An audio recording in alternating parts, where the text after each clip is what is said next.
আসসালামু আলাইকুম, সবাই ভালো আছেন? আলহামদুলিল্লাহ, আমিও ভালো আছি।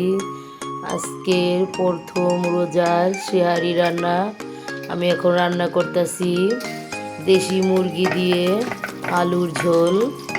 এখন আমি পেঁয়াজগুলা দিয়ে দিয়ে নাড়া দিচ্ছি। এখন লাল করে আমি মশলা দিয়ে দিব। Marjia simple life. হ্যাঁ, মশলা দিয়ে কষাবো ভালো করে। এখন আমি মুরগি দিয়ে দিব। দেশি মুরগির ঝোল খেতে এই মজা। আজকে রান্নাটা রেসিয়ারির জন্য রান্না করতেছি। আপনারা কে কে রান্নার আয়োজন করেছেন বলেন। আমি তো এখন শুরু করে দিছি। এখন বাজে রাত 2টাও। এখন রান্না করছি। আমরা আজকে ঘুমাবো না, আমরা আনন্দতে আছি। আজকে প্রথম রোজা থাকবো, গল্প করতেছি, ভিডিও বানাইতেছি। আপনারা সবাই রান্নাবাড়ি করেছেন? আমরা এখন রান্নাবাড়ি করতেছি। দেখেন, খুব ভালো লাগতেছে প্রথম রোজা আজকে।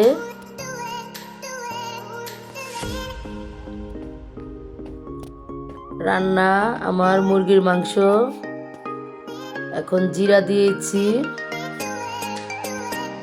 জিরা দিয়ে লাড়াচাড়ি দিব। এখন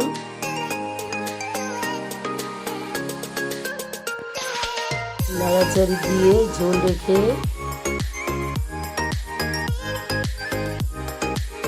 আবার নাড়াচাড়ি দিব।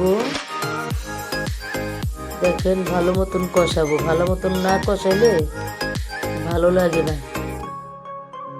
এখন আমি পানি দিয়ে দিব। পানি দিয়ে ঝোলটা দিয়ে নাড়াচাড়ি দিব। নাড়াচাড়ি দিয়ে এখন একটু ঢেকে দিব।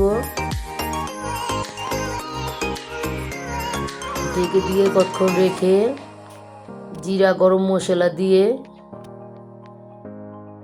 নামাই ফেলবো। দেখেন, যত তরকারি কষাবেন ততই ভালো লাগে।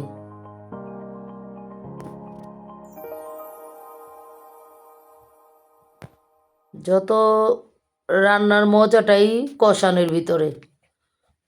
আর আমি সরিষা তেল খাই সবসময়। সরিষা তেল আপনারাও খাবেন। সরিষা তেল খাওয়াটা ভালো, শরীরের জন্য অনেক ভালো।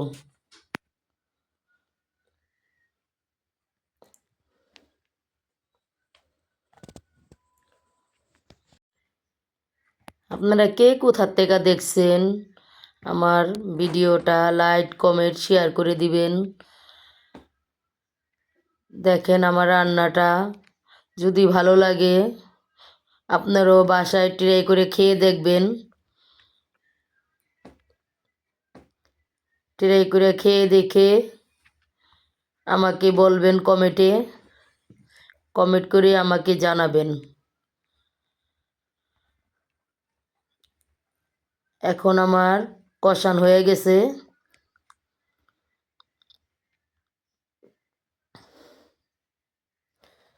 এখন আমি কাঁচামরিচ দিয়ে দিলাম। কাঁচামরিচ দিয়ে লাইড়া চাইরা এখন আমার ডিম ভুনাটা হয়ে গেছে। আলু দিয়ে ডিম ভুনা ঝোল। মাংস মুরগির ঝোল রান্না করলাম, ডিম ভুনা করলাম।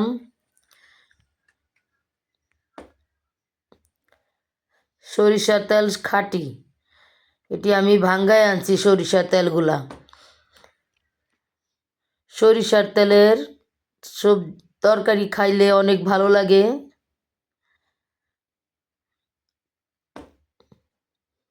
তরকারির কালারটা অনেক সুন্দর, দেখছেন? নিজের হাতের হলুদ মরিচ সব কিছু আমি ভাঙ্গাইছি। আমি কখনো হলুদ মরিচ কিনা খাই না। অনেক সুন্দর কালার। নিজের হাতের জিনিস ভাঙ্গানো খেলে সবসময় ভালো থাকে শরীর। গুঁড়া মরিচ আমি কখনো কিনা খাই না, আমি নিজের হাতে ভাঙ্গাই। জিরা ভাঙ্গাই, ধনিয়া ভাঙ্গাই, সব কিছু নিজের হাতে ভাঙ্গাইয়া হেয়ার পরে আমি রান্না করে খাই। কাঁচামরিচের ঝালটাও বেশি খাই। এখন আমি কলই শাক ভাজি করব। কলই শাকটা একদম ক্ষেতের টাটকা, আমার বড় আপু কলই শাকটি এনে কেটে দিয়েছে। এখন আমি কলই শাকটি ভাজি করতেছি। দেখেন কলই শাকের কালারটা খুব সুন্দর।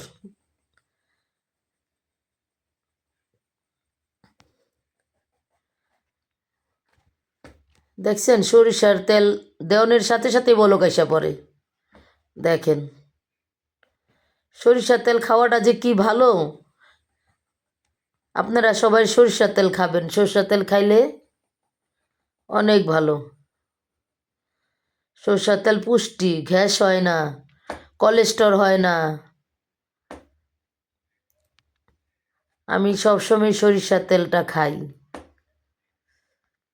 আপনারা সবাই রোজা থাকবেন, ভোর সকালে উঠে নামাজ পড়বেন, রোজার মাসটা সুন্দর করে কাটাবেন। সবাই ভালো থাকবেন। আল্লাহ হাফেজ, শুভরাত্রি।